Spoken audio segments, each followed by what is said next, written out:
Welcome to Cinema Convos. This is the show where we bring guests with different tastes in film to have a meaningful discussion about the art of cinema.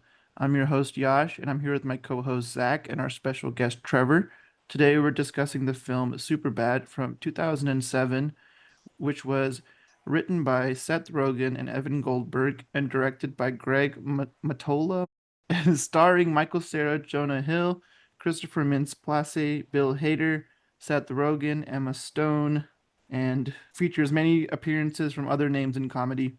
And a quick synopsis of Superbad is two codependent high school seniors are forced to deal with separation anxiety after their plan to stage a booze-soaked party goes awry. And before we get started, I want to issue a quick spoiler warning. We will definitely get into spoilers for Superbad, but may even get into some of the spoilers for other films we talk about. So we recommend watching Superbad before listening to this episode.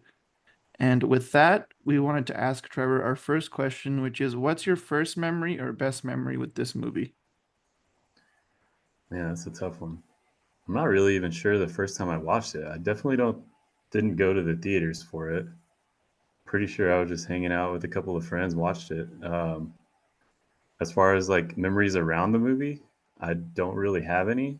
I guess it's more so all the memories of just requoting lines with friends afterward. I don't know. I think that may be why I love this movie so much. Is I don't even remember the first time I watched it. It just is kind of lived on in my head through quotes and just I don't know. I guess reliving the movie through just random quotes with friends. So Yeah, for sure. I mean, this is a movie that has so many good quotes that you could just say for, out of context for no reason, and you'll just start laughing.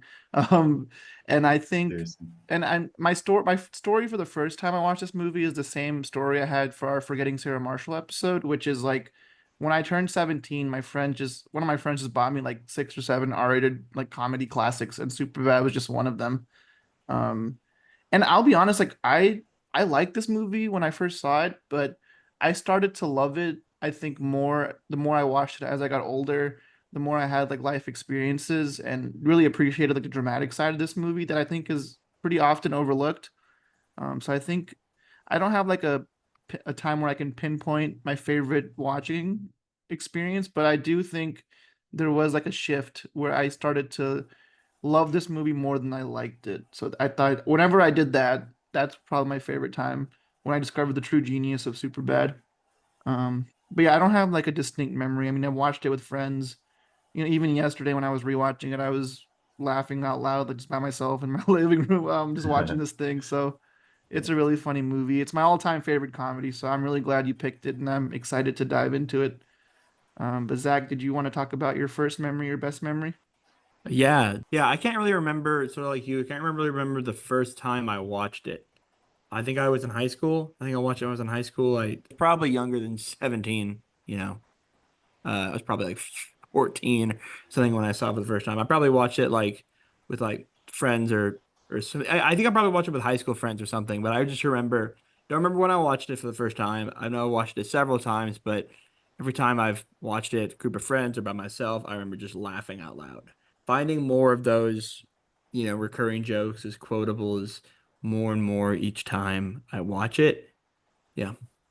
Yeah, I mean, I really think this is some of the best writing in a comedy I've ever seen. Like it's so many movies are compared to Superbad just because of the formula it perfected with the two friends just getting into a scheme and just figuring out how we're gonna get booze for this party. I remember when I first heard of Superbad, when I was just starting to discover like R-rated comedy, someone was like the unofficial trilogy is like Superbad is Superbad is before the party. The Hangover is after the party, and then Project X is the party, and like that's like the trilogy to watch for like party movie trilogy, I guess. I don't know, but I think it's just so funny, and it's a combination of jokes, characters. There's a lot in this movie that just makes it work, and I think from a as I'm becoming an aspiring filmmaker, like it's so inspiring that Seth Rogen co-wrote this script when he was so young, and he would like skip like extracurricular activities, and like he would skip school to write Superbad, and I think that's super awesome. And I just think he wrote such a good movie so young and became a household name after that. But also just a duo of Seth and Evan as writers, obviously making this movie like loosely based on themselves with the characters' names. I think it's so fun to see. I don't know. I love putting a piece of myself in everything I work on, and I think they did that here too, for sure. You can absolutely tell that this is as madcap of a comedy, funny as it is a personal film. And you can tell, even if their names weren't the same names as the writers of the film, I think you could tell. It very much is. You get these by lived experiences. How you do with your friends, you say a bunch of jokes, you have bits and stuff, jokes that you'll say, well, these guys had that and they wrote them down and they put it in a comedy script. And it really feels like that too. I could really see these guys in a room, Seth and Evan, 16-year-old Seth and Evan in a room just saying, hey, it'd be funny if this guy said this because, hey, that's probably something that they said when they're in high school. They had a friend who this happened to and be like, oh, yeah, no, yeah, add it in the script. You can see as watching the film, it's fun to picture the process. For Yeah, I sure. think you can definitely tell that it's, I guess, rooted in some like real interactions. It kind of, I don't know, some sensational and kind of ridiculous situations these guys get themselves into. But it never feels so far fetched. And I guess that makes it feel relatable because you feel like, well, it's a little crazy, but you could kind of see some of the hijinks they get into happening. I think it's over the top, but also it's everything is plausible. Nothing in this movie happens where I'm like, that could never happen. I mean, it gets outrageous. I think the most outrageous is McLovin hanging out with the two cops. Yeah. Exactly. But I still think in a technical sense it could happen. Um, Maybe somewhere in a small town, something like that's probably happened. yeah, exactly. Um, I don't think anyone's done this, but someone needs to explain how this movie feels both outrageous and grounded at the same time. I mean, I think Right. Superbad is brilliant because it is one of the funniest movies ever, like undoubtedly, but it's just one of the most like honest and like sincere portrayals of like friendships changing over time and like conflicts that friends face when they're going to like different colleges and like, things like jealousy and like there's multiple times where Jonah Hill is like clearly mad that like Michael Cera never like stands up for him, but Jonah Hill also talks a big game and like doesn't really do anything about it. He's all talk, and you can see the personality clash. You can see the yin and yang. And then the McLovin is just the final piece. I mean, I know his name is Fogel, but I like calling him McLovin He's because that's McLovin. that's who he is He's to me. he's Um, McLovin. I mean, yes, yeah, he's McLovin. Also, what a breakout role for Christopher Mintz-Plasse. Like this, he was like 17 years old when they made this movie, Yeah. and he had never been in a movie before, and he just gave us such an iconic performance that hmm really makes the movie for me. I think he's great. So I was just It's going to ask real quick. So what all, you guys are obviously more the cinephiles than me, so I don't always keep up with actors and periods in time and what they have and haven't been in at that point. But this is definitely the first movie I remember seeing. Jonah Hill and Michael Cera, and was this was kind of some of their breakout too, right? I Or don't was think it this was their kind of very recent? first, but it was early in their careers. hmm. This is definitely what. Because I know for a fact it's Christopher's first movie for sure. hmm But I think the first time Jonah Hill appeared in a movie, according to IMDb, is he's the eBay customer in the 40-year-old virgin hmm This is of just Um, one scene, major this is role. his second starring. His first, I think this is his first starring role. He's been supporting roles.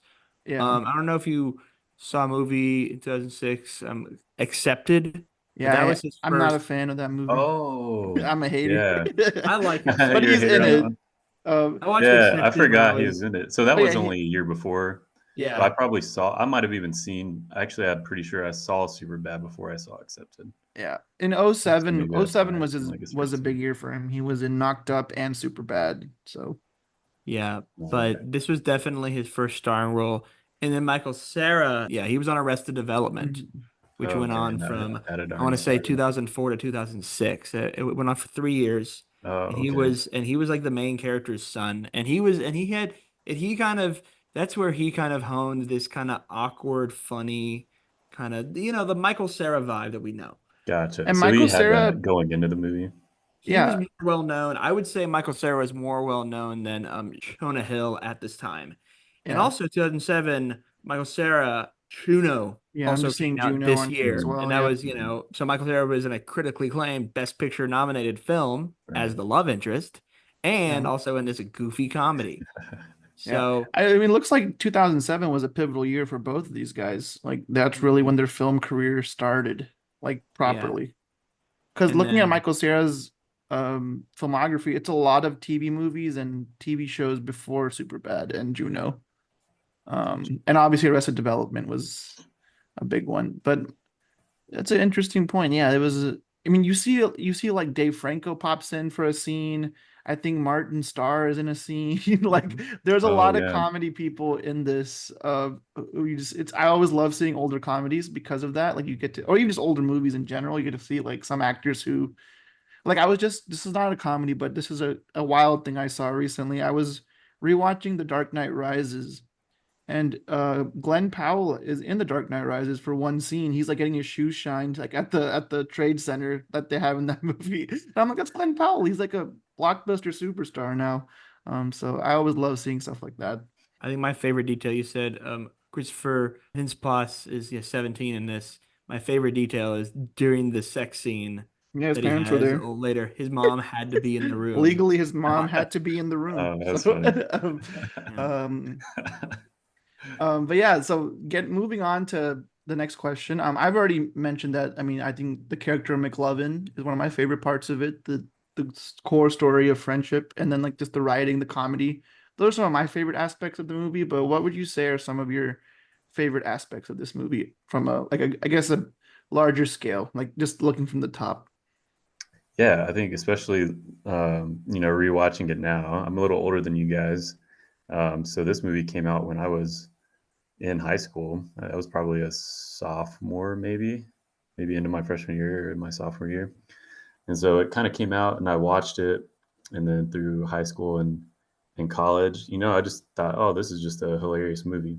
But looking back, I kind of, after watching it a handful of times, and then just kind of looking back on those times, I definitely like relate more to it. I guess now, I guess I kind of always did, but in the moment, didn't realize how much I related to it. Like a lot of my good friends, I went off to college and didn't talk to them as much.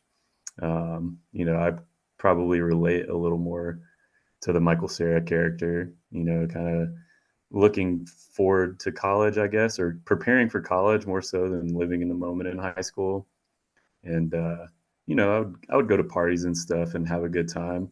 But a lot of my friends that I did that sort of stuff with, went elsewhere, stayed in my hometown, and then I moved off for college. So kind of parted our separate ways. And yeah, I don't know. I think that's one of the big things that I take away from the film, and especially watching it again, looking back, with some time passing. For sure. I mean, there's a real heart in this thing. Like when I was rewatching it yesterday, and honestly, like the ending scene, like even made me tear up a little bit. Like they're going their separate ways in the mall, and Same. it's like Yeah. symbolic to like their relationship is like evolving. And like I've noticed these two characters, they tend to cope with like serious moments with humor, which is something I think guys do, because we don't like to be overly serious and like affectionate all the time. So even like as they're going their parting ways, Jonah Hill's like, I'm gonna have sex with her. Like he's like pointing at Emma Yeah. Stone of he's Even at trying the to end. cope with the sadness of the moment. Yeah. Um and Yeah, I definitely felt that last scene for sure rewatching it. And yeah. also kind of when they're going to bed near the end of the movie as well, they're in their little sleeping bags and booping each other on the nose and hugging each other and telling their friends that they love them. I Uh thought kind of that one of scene is those so things I funny realized because too. I Yeah. think like with my I had that kind of conversation with my guy friends and very often after we've had a few, and it's just like why don't we say we love each other more often? And it's like Same, it's a same. good I point, like definitely just definitely why tell my friends I love them a lot yeah, more than I did back in yeah. high school. So that is kind of funny too, realizing that, you know, your friends that you go through stuff like that with, you get really close with, and yeah, you know, you love them. Yeah, for sure. Absolutely. Yeah, like I really think this movie, like Yeah, it kind of copes. It's clear that Jonah Hill, especially Jonah Hill's character, is coping with the whole, as you said, separation anxiety, with humor. The funny lines are, and it's not surprised that this is supposed to be Seth Rogen. The funny lines, a lot of like the trying to be funny, all of like the joke lines are coming from Jonah Hill's character. I mean, he, kind of uses humor as a mask. And I think that's the case for a lot of guys, but especially when you're that age too. Right, right. And there's constant like subtle jabs that Seth's character is making throughout the movie until like him and Evan get into the argument. Like he's like, I thought you Dartmouth guys would be smarter than this, Like he constantly is like clearly peeved that he didn't get into the same school that they got into. But he uses like humor and like sly insults to like cope with it. But the root of the problem is that he's just upset that his friend is leaving him, Yeah, because that's yeah. just how life is sometimes. And some of Evan's funniest lines are more so just kind of like the way he reacts to some of the Evan crazy is a shit that Seth phenomenal says. character. Like Yeah, I identify Absolutely. with him so much. Like when he says bye to Becca and walks the same way to class, I it's hysterical to me. It's like that is bye. great. And then when he like punches her in the boob, he's like, sorry, Yeah, sorry. so, sorry. It's like, No. oh, I know I have heard people telling me like this movie's too cringy, it's too uncomfortable, but I like eat it up. It's so funny. Like this like the peak of cringe comedy. Like when McLovin is like it's 10:33, like tells her the time. Oh yeah, I told her what time it was. It's also how guys. guys tell stories about nights and like different things. They always exaggerate and make Yeah. stuff up. That line always cracks me up. Well, really, a couple of lines whenever Seth's talking to Jules and her blonde friend about getting the alcohol, and he's just like, "Oh, funny thing is," or she says, "Oh, that'd be great if you could get the alcohol. You scratch our backs, we'll scratch yours," and he just says, "Oh, funny thing is, my back's located on my cock," And then and he Jules says and it, her and you're friend just are almost just kind like, of like, yeah. They just look at him. They just stare at him. I love It's that. almost like it makes me think that it's like playing out in his head, and then he doesn't say it, but that's Jonah actually Hill's the line that he character just is, said. I think, just a picturization of like just like what a high school boy is like, I guess, in that time era, especially. Yeah, It's Hmm. so funny. And then when he runs to Michael Cera, like it's like she wants me to buy alcohol. She wants me. yeah, She wants me to have that is, sex And then with he her. says yeah, some salty language describing Yeah. what he yeah. thinks that means. One of my so So talking about both the Seth and Evan characters, they're both two different, in my opinion, caricatures of what it means to be awkward. You know, Seth deals with awkwardness just like he deals with, separation anxiety through humor, through he's talking to the girl he likes. Oh, I'm gonna hit back with humor. And Evan is just more like kind of shy, kind of meek, kind of I don't know, very much Michael Cera's character is very much a Michael Cera type. So that makes sense. They're like the typical guys who are very awkward, not the most popular kids. They never really go to parties. I love their like night out that they show where they like watch porn and then go to their parents' like it's cocktail actually a party. crazy night. It's like, yeah, I went All to the the other fun nightclub. shit they're out doing. Night out. I think that seems really good. And I also think in the right at the beginning when Evan's mom says, "Are you guys gonna miss each other?" and they're like, "Ew, like we're not gonna miss each other." Miss each other. I don't miss each other. That's not what And guys do. one thing I really like about this movie is that it really just feels like it's very lived in. Like you just jump into it. There's no like setup. It's just like it starts with that phone call. It's Oh like, yeah. hey, what porn site should we subscribe to next year? Definitely starts with a bang. I was cracking up at that because he's literally on his way to pick him up. But Yeah. this is so urgent that he's got to talk about, the porn site he's Like it can't planning wait to till he subscribe picks him to up. next year. Yeah.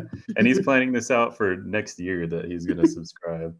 That's Yeah, it's crazy. it's Starts so off with a funny. bang And for then sure. like And there's little like references to other kids in their class. Like it's like I gotta eat alone, like Jason Salzberg, whatever his name is. Like they don't really that's explain like true. who these people are. That's They just definitely like a so line that one of my um buddies would always quote. I'm just gonna eat alone. You're just gonna make me eat alone. But going back to that opening scene, I did think it really set the tone for the movie immediately, and kind of like just instant exposition on their characters. Just it instantly sets the tone that they're both horny, especially Seth. And then the fact that Evan talks about how like the porn site he's talking about doesn't have enough production value, and that some of the stuff he's talking about is too gross, Yeah, it and definitely so it sets kind the of tone. right, That's the yep, tone. That's the tone. It's mm, already so hilarious before you even meet Fogel, and then it's just even funnier. right, Like, and Um, because like I love this scene when they're in like the 7-Eleven or store and they're talking about like their schemes. And one of my favorite quotes in this movie is when Michael Cera's like, "It's like imagine if girls weren't like weirded out by her boners and just wanted to see them." It always kills me. The ways and that's the That's a world I world want I'd to one day live. want to live in. Yeah, as Oh, he it's so stares off good. into the distance. But I you had a know what? note in that too.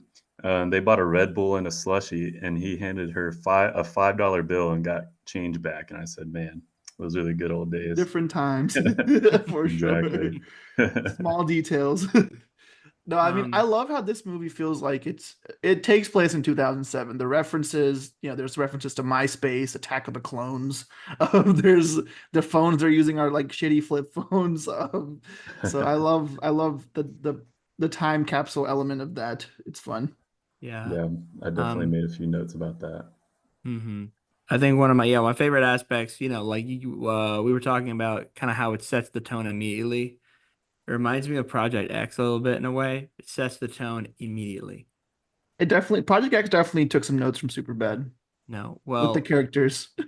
I mean that, and very much. You could politely say that they ripped a couple aspects off, but to be fair, so many movies have. I mean, Booksmart, Good Boys, even Yeah, Bottoms to an right. extent. All of these films, I Yeah. think, took something from Superbad. Um, a little note on Fogel. He's perfect. Like if a group of three friends, he's perfect. Like third friend energy. You know, of He's just kind you of the got. odd man out. Well, I heard they picked him because like Jonah Hill was actually irritated by him. Like he like legitimately annoyed him. Well, that's why he was so mad at him all the time. Really? So it made it Um, easy, I mean, it's similar to easy to another. treat that I mean, way. for Glee, what's her name? Leah Michelle, who plays Rachel Berry, is I've heard she's very much like her character, which is why she got the part. But her character can be kind of insufferable sometimes, so it's kind of like, oh, how did they know when to pick these people? I mean, but you have this a lot. The third friend, I think that can think like, Yeah, you need the you trio, know, I think.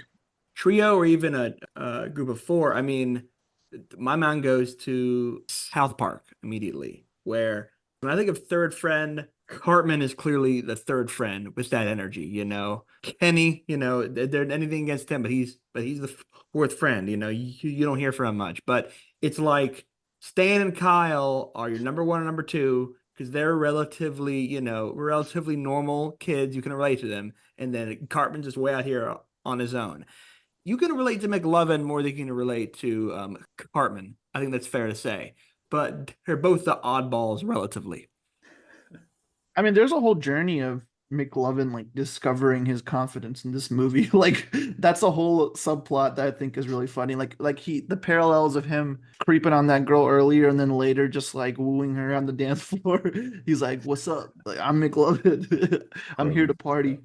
So just him going from the awkward kid he is at the beginning to like the confident legend he is. And just having that liquid courage, So those two cops really being changed his very sweet. life. Yeah. Um, and yeah, I love when they like do like they shoot guns, they buy road beers. Like I don't know, just it's so silly, but Oh yeah, it's so I love funny. that line. That's another line I've definitely used a lot. It's like, Yeah. yeah, I'm gonna need about 13 road beers. I've definitely, Also, one line that's I feel like has become more relevant as I've gotten older is when Seth Rogen's like, "You don't want to meet a girl at a bar, man. You got to go to like farmers markets or like nice, quiet yeah, places." Like, yeah. He met his wife at a bar. It was this bar. So one thing, just I want to say one thing about the whole cops element of this. Part of me wonders if like Seth and Evan were like, did this experience that we wish to happen to us?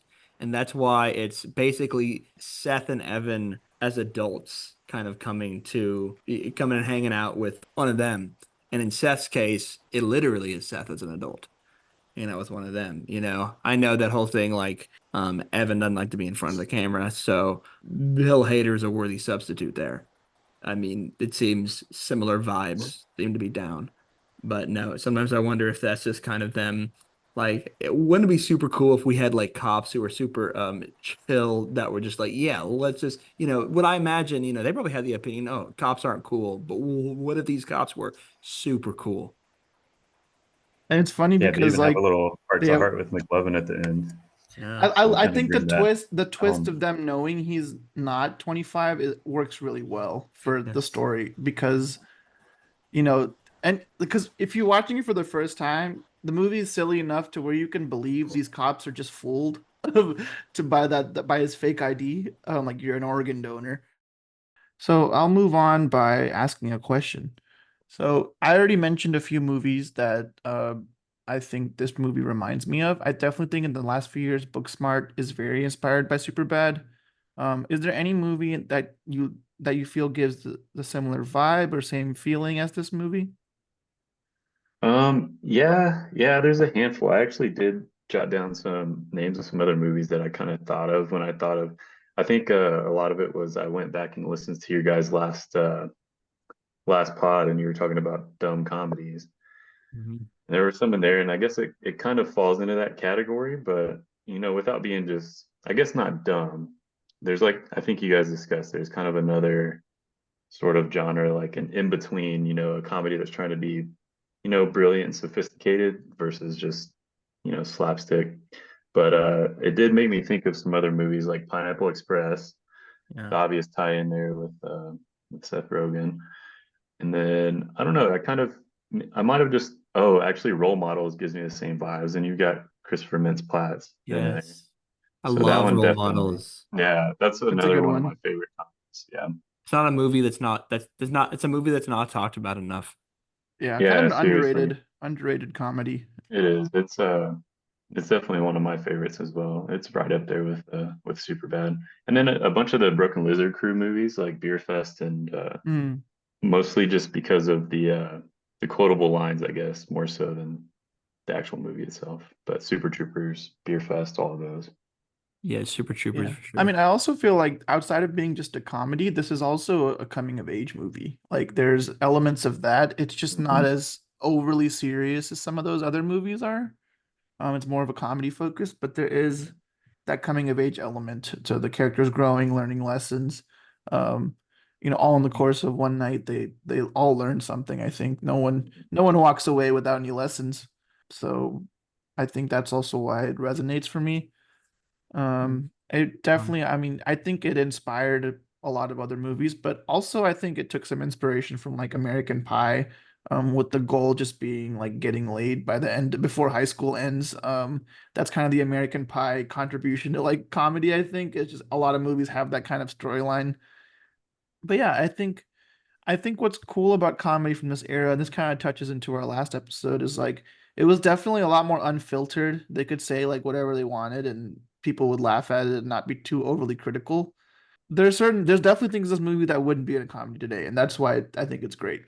Yeah. It's just like when they when they see that girl from their class, like we got to go look at these warlocks. Like, I don't think that'd be in a movie today. Yes, yes. But I think it's yeah. hilarious. It's funny.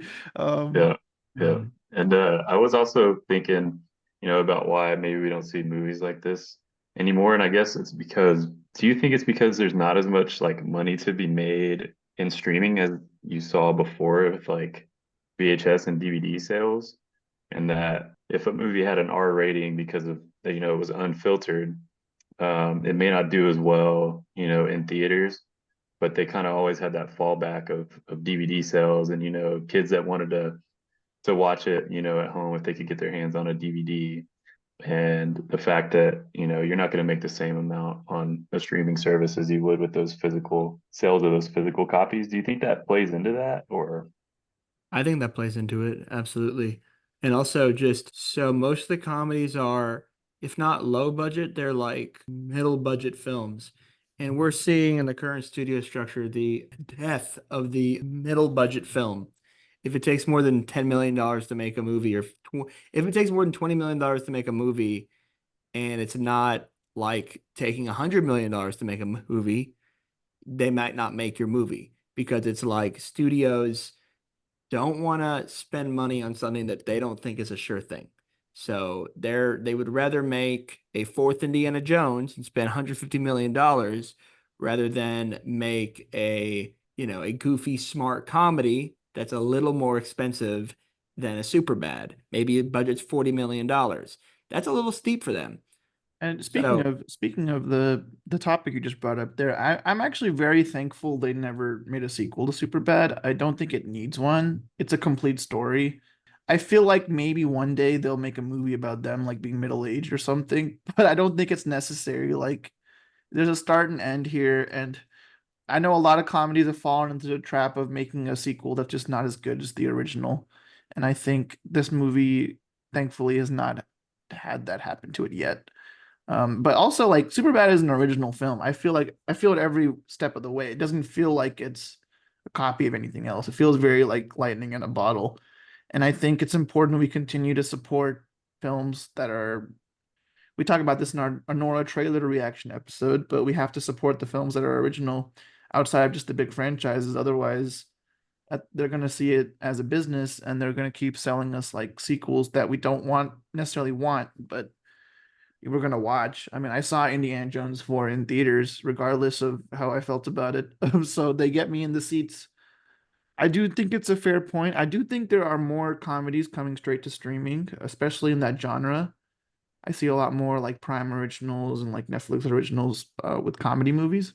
Because some of them are not great. Like there was one movie from this year with Zac Efron and John Cena. I think Ricky Stenicki. I didn't like that movie, but it felt like it belonged on streaming. Like I couldn't imagine seeing it in a theater because it almost has like the outside of the star power. There's not much really going on there. So I have kind of an argument. This is also kind of like an add-on to our last episode about dumb comedies, Yeah, streaming movies like Netflix and Prime movies. To a certain extent, I feel like those kind of movies kind of replace the direct to DVD movies that you had for like a lot of these comedies, in the yeah. early to mid 2000s. Like the So video on like demand sequels we get for stuff like true. that, So spin-offs. sometimes you can't see all of these movies, like all these going into theaters, not Yeah, no, you can't necessarily, anymore. I mean, that's for sure. but the reach of being on Netflix is going to be so much better than just being a direct to DVD movie. So Yeah, for sure. Yeah, that makes I sense. Anything that would come out that would be similar to a movie like this would most likely have to go straight to streaming. But I don't know. Maybe you guys can enlighten me. Do you think there are any movies out there that could kind of parallel this movie or be like the modern day substitute to that movie that I should check out on a streaming service? yeah, my favorite movie, my favorite comedy from last year was a movie called Bottoms that I felt was very similar to Superbad in some ways. And I that came out in theaters, and Oh, okay. uh, it's on Prime now, I think. But it's so wacky and silly, and they do try to like add more of a in these newer movies more of a Gen Z, I guess, feel, but it's so funny. And yeah, I think it's just magical seeing a comedy in theaters with the crowd of people, like where everyone's laughing and having a good time.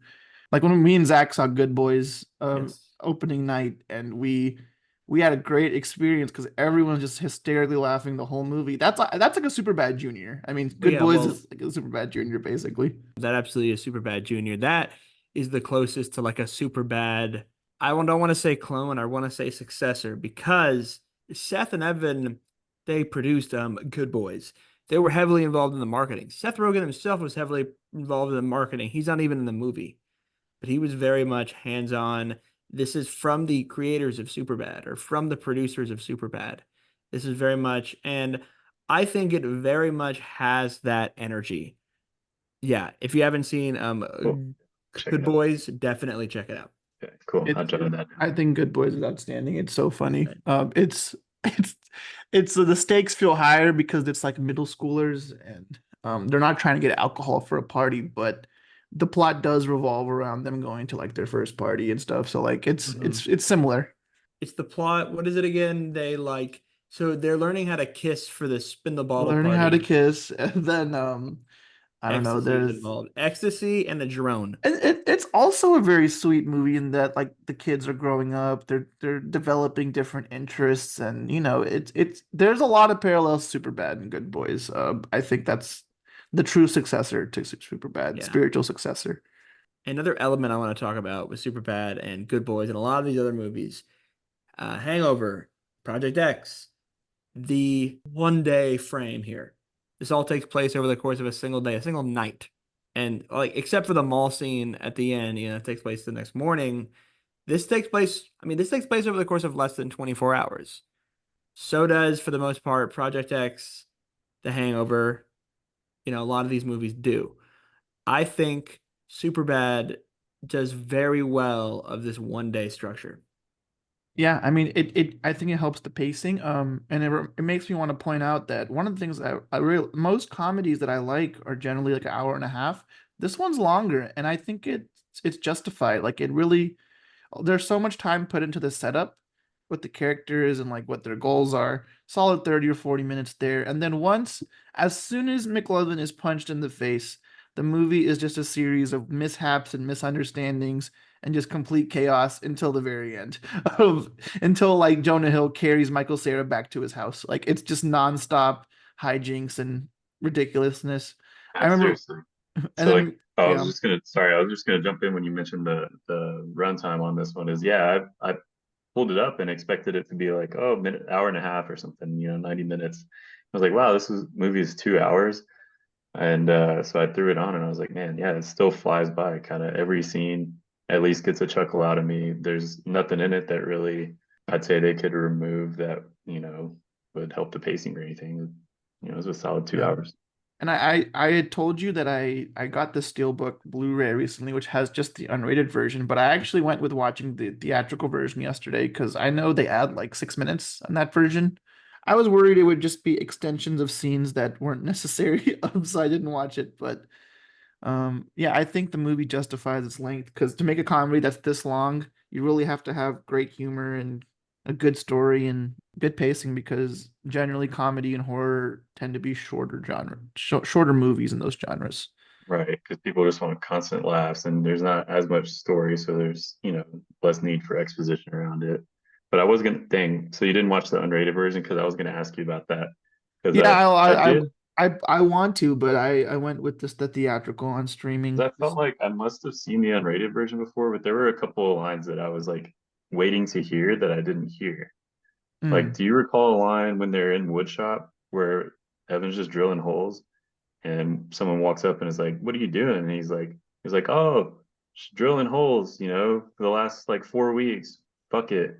Like, I don't and think then that's in the theatrical version. I don't remember it. yeah, I remember that, and I didn't see it. And then I think Seth also had a line when they're talking about that girl with the breast reduction, Yeah, and that's not theatrical though, right? yeah, but I think there was a line where Seth was just like a breast reduction. It's like slapping God in the face. Yeah, that's in the Like I original. feel like That's the okay, original. it wasn't there. I must have just missed that one That's because like I was like slapping waiting for God for in the face for a beautiful gift. it. Yeah. Yeah, yeah, Oh, it's good. It's so good. So, do you have a favorite scene in this movie, and do you have a favorite character?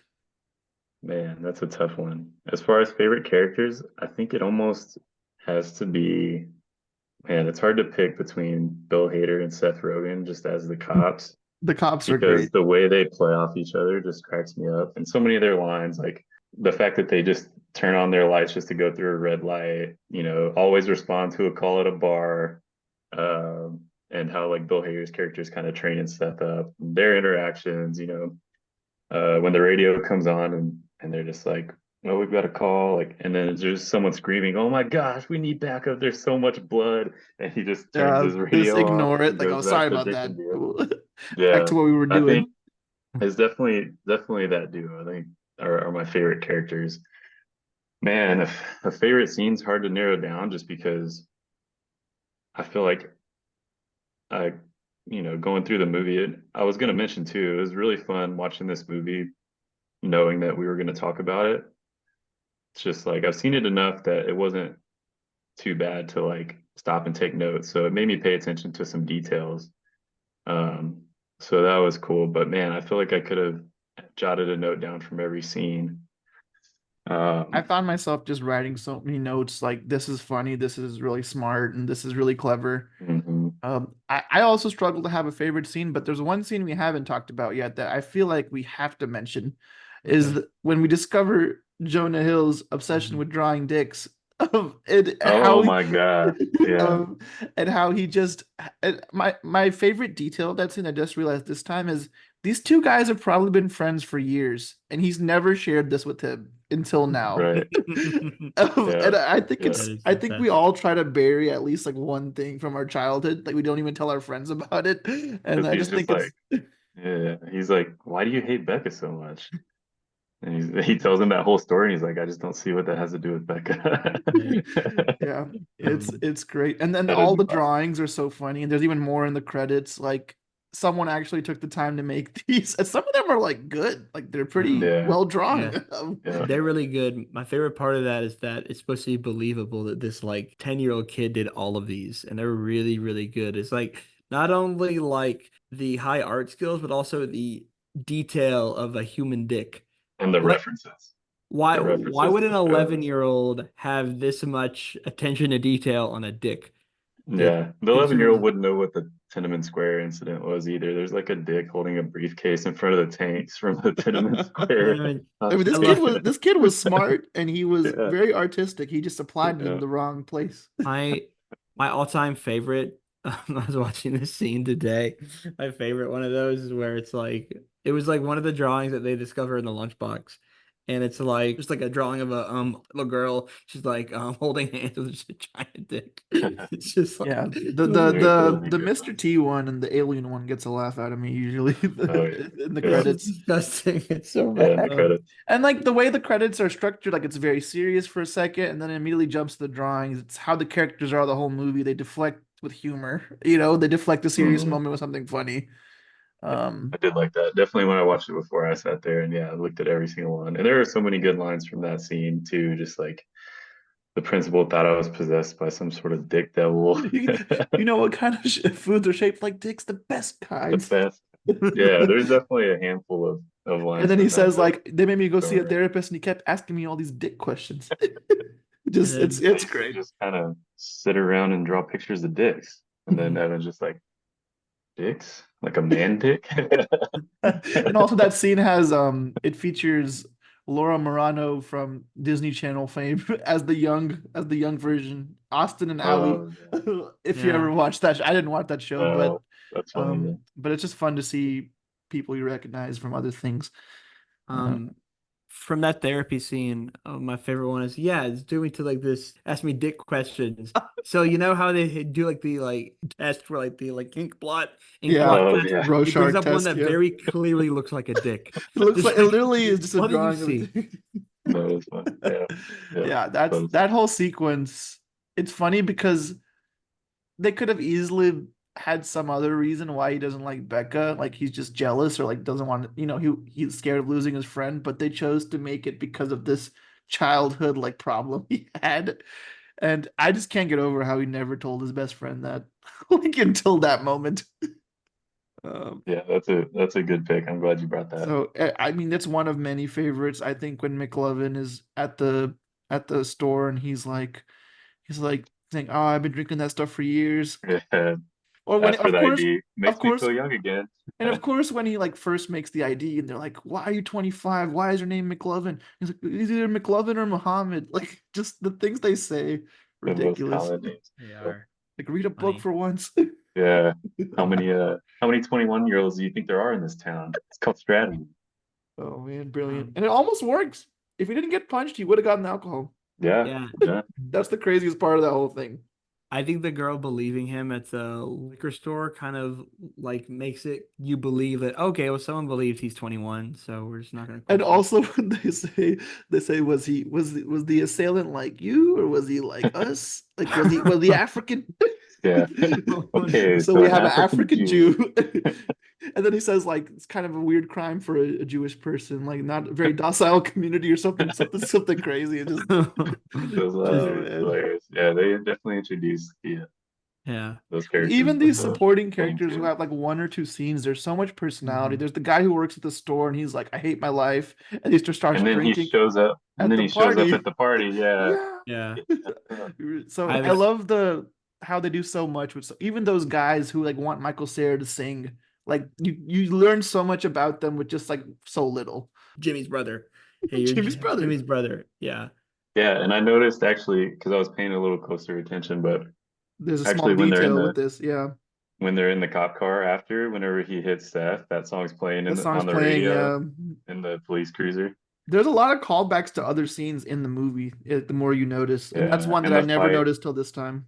Yeah, the fight at the party too, where like I love that line where Evan's just trapped under that guy when they're fighting, and they're like, "Get him, Jimmy's brother," and Evan's just like trapped under the dude. I just It's funny because there's even an earlier scene when they're in the car with that weird guy. He's like, Jimmy, like you look like his brother. Like Yeah, there's yeah, the references to little the tie-ins. scenes. Yeah. Yeah, bring it up. That's why when he brings up you're Jimmy's brother, that's the second time you hear yeah. Jimmy's brother. And that whole scene is just funny. Also, the guys are so, they're coked up, drugged up Hmm. that they're just loving his performance. He's like, you are so beautiful. Do do do do. Um, It's funny. He's but One of the most underrated lines in this movie that I always get a kick out of is when he says, "It's you, McMuffin." That's one of my favorites. and Um, then he get off and he just says, "Eat shit, bum." That's definitely um, a quotable line there yeah, too. there's too many good lines. I mean, Hmm. we could have an whole episode where we're just breaking down every joke, every line, Yeah, and we'd mhm. be here for like 6 hours. Like, exactly.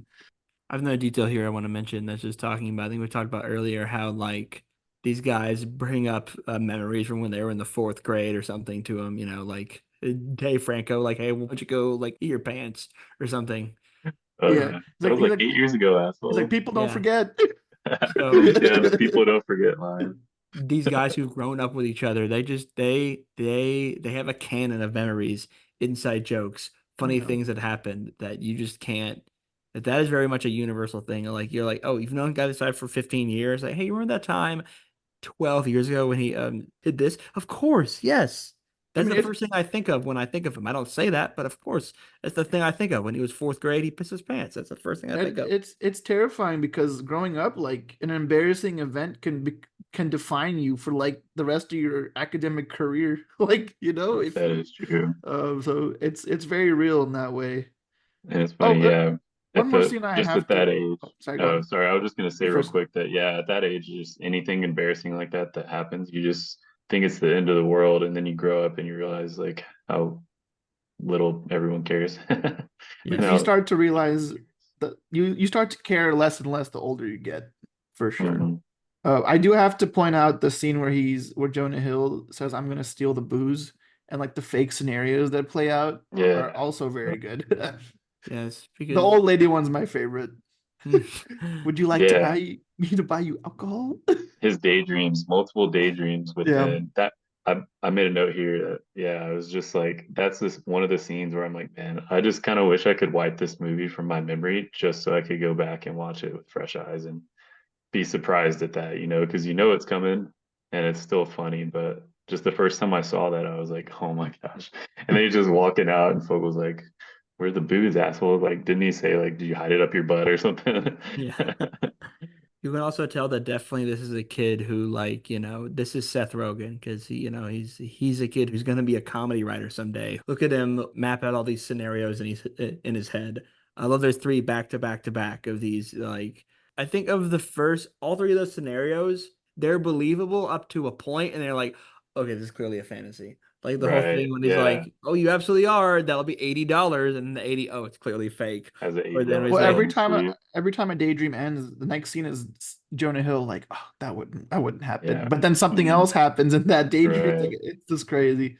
Yeah. I And love I that. think also one moment I want to recognize, which also leads to a question. Um, I love the transition scene after where they're on the bus and that song plays like "Are You Man Enough?" And then there's just like the next scene. And I think this movie has actually a really solid soundtrack. Like the use of the song "Big Papa" is pretty memorable. And I think it has a few solid tracks. But do you guys feel like the songs like add to the movie too? Oh, I mean, right off the bat, just that I don't even know the name of the song, but I know I've like gone and found it and tracked it down and listened to it. Just where it shows their silhouettes dancing, just The in the beginning. intro credits. Yeah, just that is like, man, like this is gonna be a fun movie. You can tell, kind of. Yeah, no, I absolutely agree. I think the choice to have a lot of like a 70s kind of funk and stuff that also goes together well with their outfits too. Oh yeah, Seth Um, wearing Evan's dad's outfit. I don't Yeah, really Jonah talk Hill's about outfit is so funny in this. this isn't a period piece. Well, I guess it's not like it's not a period piece, but part of it feels like it because of the outfits, because of the music. Yeah. Even the cars are There, old, you know. yeah, because he doesn't want to go home and change his clothes because Yeah, because his his car car. like everything Yeah, leads to something it else. Like ties him in. parking in the Yeah, staff lot, and then Fogel's what'd like, you park here? You're not staff." I know that. Yeah, that's funny. Oh, do you only shop at Baby Gap? Some really good liners in there. Or when like Michael Cera's playing that game, it's like, why do I even play this? Like, Yeah, yeah, if I'm just gonna die at the end. That's so. Oh man, it's too good. yeah. And he's It like, was oh, he's like, I can't wear this again. It's unbecoming. Like, and what nobody's got a hand job in cargo shorts like mom. no. I will say one of It's so my ridiculous. what this I have to ask because this movie is known for being uncomfortable. I think by far the scene I dread watching the most is when like Becca and Michael are in like the room together. Like it's so uncomfortable, and Michael's like I keep calling him Michael, but he's Evan.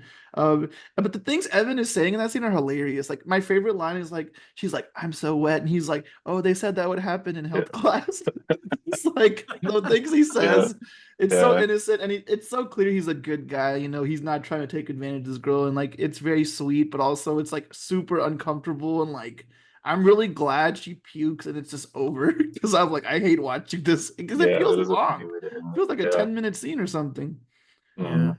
Yeah, and it's funny how like the dichotomy of how Seth and Evan, the characters, Yeah, because if Seth kind of was in that situation with Jules, he probably handle it differently. Like, right. They Absolutely, would have handle such it the differently. opposite approach, yeah, but then they're in the opposite situation that they wanted, and then yeah, it doesn't work out, but it ends up working out in the long run when they yeah, meet the Mhm. next yeah. Run into them Um, at the mall. day. Mm. Speaking of Jules, this was Emma Stone's first ever film role. Oh, really?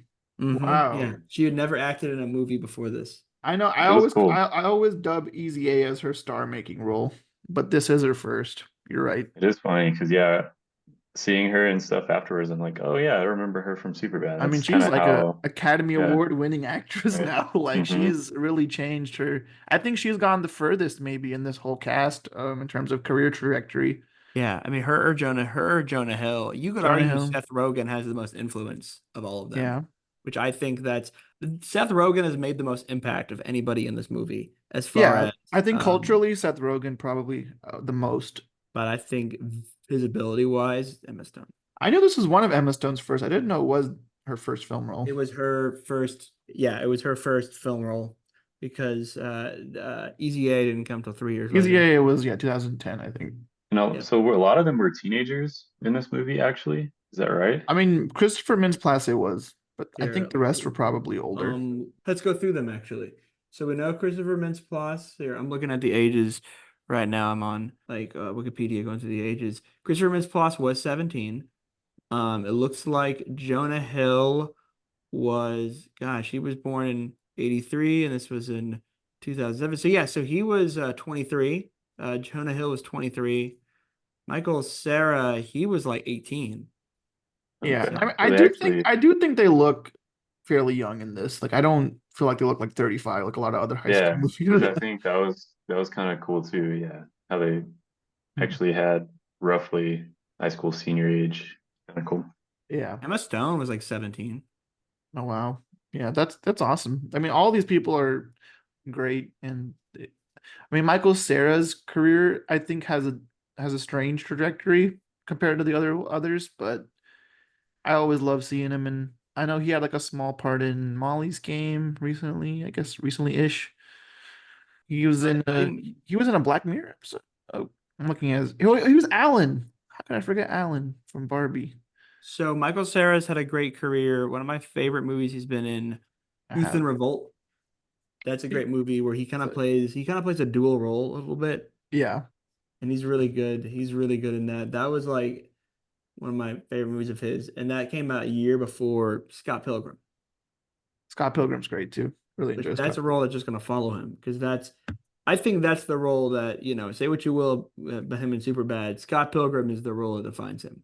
Yeah, I would agree. Another question I had for you guys is, do you feel like this movie gets the hype it deserves? How does it compare to other movies from 2007? And I can check the box office numbers real quick. Yeah, look into that and let me know what else came around that time. Because like I said, you guys are the So cinephiles. it I is don't make a things like that. massive success, grossing over 170 million on a 17.5 to 20 million dollar budget. Gotcha. Um, I'll go ahead and share my. I always like to share my list, my current list of my top 10 films from whatever year we're talking about. Superbad's my number two film for that year. And the number one is Harry Potter and the Order of the Phoenix, one of my favorite Harry Potter movies. But overall, it was a very strong year for like blockbuster type movies, it feels like. Number three was The Bourne Ultimatum. Number four, Ratatouille. Number five was it. Five and six are both Indian movies. There's one called Chak De India, and there's one called Tare Zameen Par. Very good films. Seven is Knocked Up. Number eight is a movie I actually saw recently for the first time, Freedom Riders. Number nine, Atonement, and number 10 is, of course, the Simpsons movie.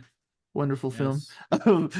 um, I I forgot that Knocked Up was this year too. This is a big year for Seth Rogen and Judd Apatow. I mean, this was like the Judd Apatow wave was like in full swing, I Yeah, think, by at I this point. mean, we talked about in our dumb comedy episode how these movies kind of died out. I mean, not really, but they kind of petered out around 2005 to 2007. You know what was happening in this? The Apatow wave. And Seth Mhm. Rogen is kind of a splinter off the Apatow wave a little Yeah, bit.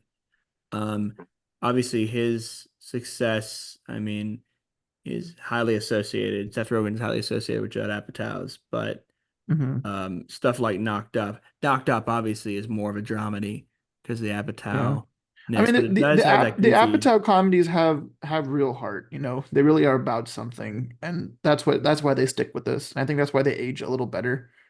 You know, it's That funny though. They have the real heart, but they're no less like goofy and gross. Oh yeah, they're crass, silly because the characters are just still dumb. Like, but yeah, no, I love it, and I think '07 was a great year from what I've seen from that year. What was the best picture winner that year? Oh, Country for Old Men.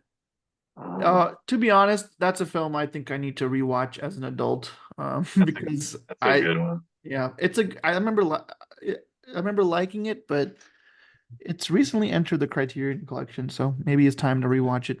Because I've That's heard a it's a great movie movie. that gets better as you get older. 2007, say what you will about a year that was full of blockbusters and really comedies. That year was a really bleak year for Best Picture. No Country for Old Men, There Will Be Blood, Michael Ooh, Clayton, Atonement, Tillman's good. and Juno. Juno is also good. I mean, there's lots of good movies that aren't in the top 10, but I like all of those films. Yeah. Speaking of dumb comedies in 2007, I'm seeing Balls of Fury and Hot Rod. Hot Those are Rod. Hot Classic. Rod's another one of my favorites, but that one definitely leans a little more toward just kind of slapstick. But I love Andy Samberg, and so Mhm. that's another movie that I really like from that year. And also, I'm seeing Blades of Glory, which is Yeah. That's pretty actually, I classic saw Blades of comedy. Glory for the first time like last month. I Oh, had okay, never what do you seen it. think of it? I mean, it's funny. I enjoyed it. Yeah, yeah. I think that one I definitely thought was funnier back when I saw it.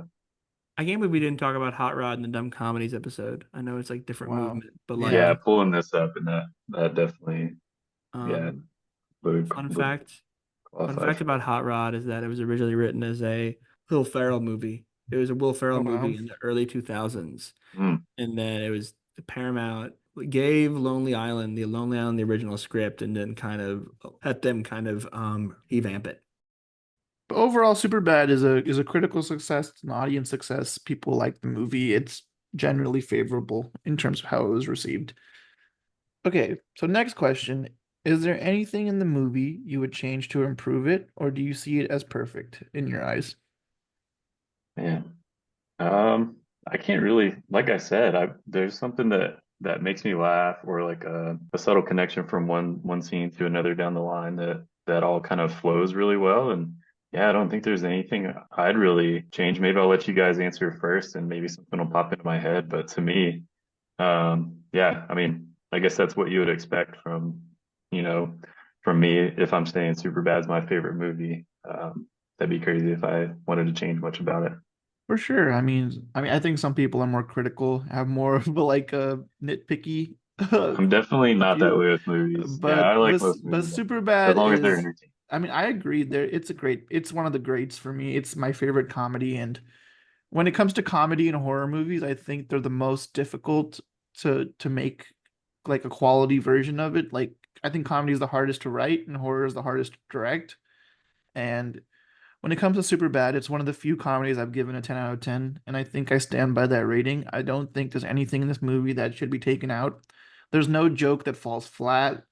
It's just the rare comedy that's just a blast the whole way through, and everything serves a purpose of the story. There's no scene in here that I feel like is just for the joke. Like it really is driving the story forward at all times. So Yeah, it's just a that's a good point. well put together script. Even the moments you think are setting up for a joke are really setting up for something else in the story. Hmm.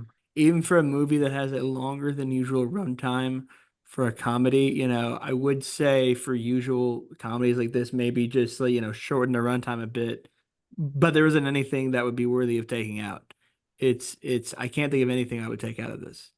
Absolutely. And it's one of those movies, every time I watch it, I rediscover an underrated line. And I'm going to share the line that I had never really noticed until now, because there's so many. So when Evan is on the phone with Becca, before the guys come into the room to do coke and make him sing, he says I'm gonna be there full throttle, Charlie's Angels too, and I think it's hilarious. um, and I think every time I watch this movie, I'm gonna rediscover an underrated line like that. Oh, there's one more where at the mall where Jonah says he says, "Do alcoholics get hangovers?" That's also a great one. Yeah. Oh yeah. And at the mall, the whole kind of gives me like the male camel toe, and then and The then camel Evan chimes in tail. and says, "Yeah, the camel tail."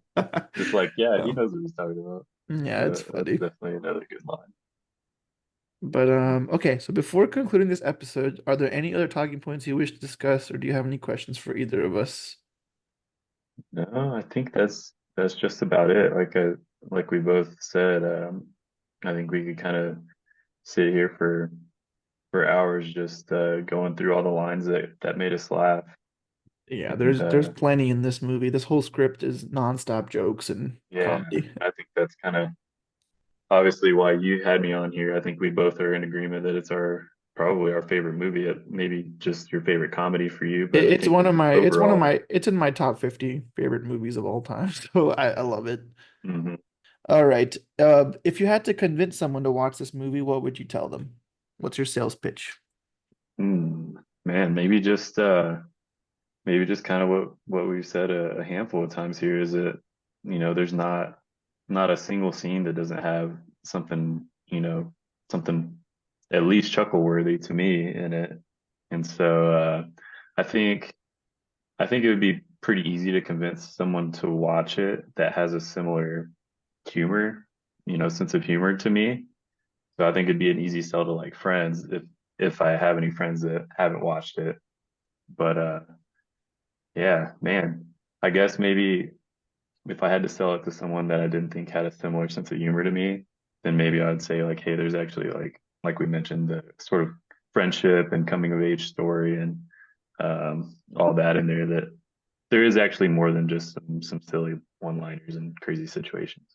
Yeah, I would for sure echo that it's my favorite comedy, but also it's a very sincere story about friends and how life changes sometimes. But also, I would just say like it's such a big piece of pop culture.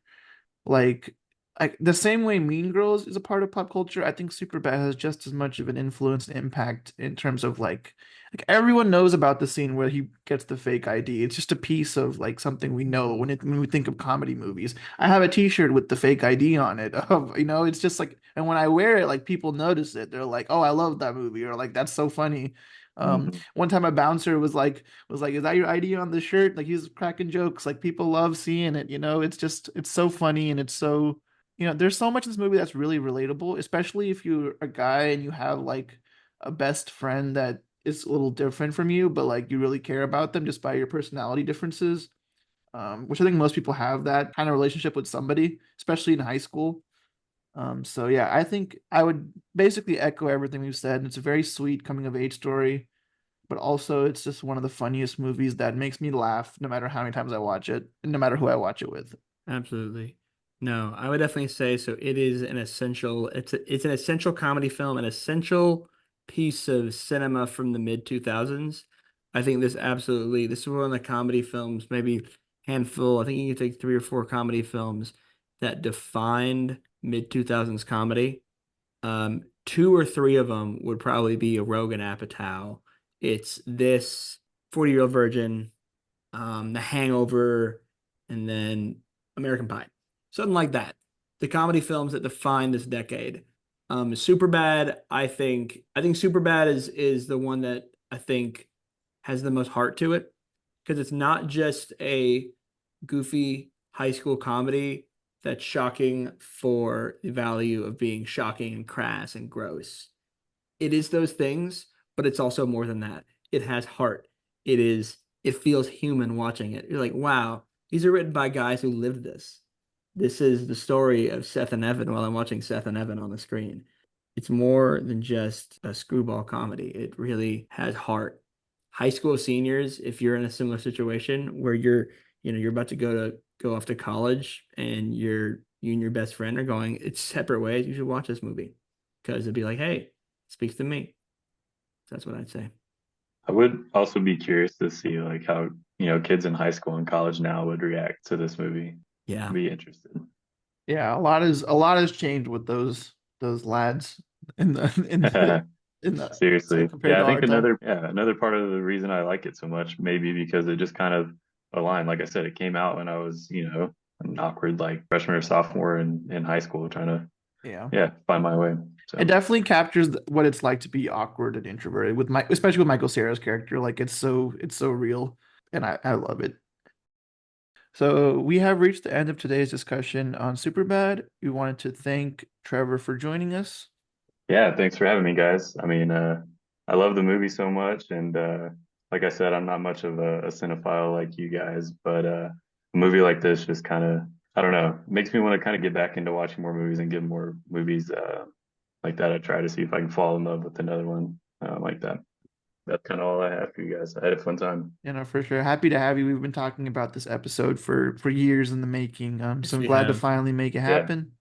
And of it is course, you can funny too always, because we just kind of had that instant connection just over the movie. Just yeah, we just loved it so much that we just started quoting lines at each other, and yeah, we're big funny. believers that everyone has a favorite movie, and there's always a reason for that. So that's a big Yes. part of why we do what we do. And with that, again, thanks Trevor for joining us, and a big thanks to all of you who are listening. If you enjoy our show, be sure to subscribe to our YouTube channel or leave us a review on Spotify or Apple Podcasts. And you can stay up to date with new episodes by giving us a follow on Facebook, Instagram, and Twitter/X. And you can support our show by checking out our available merch. We hope you tune in next time.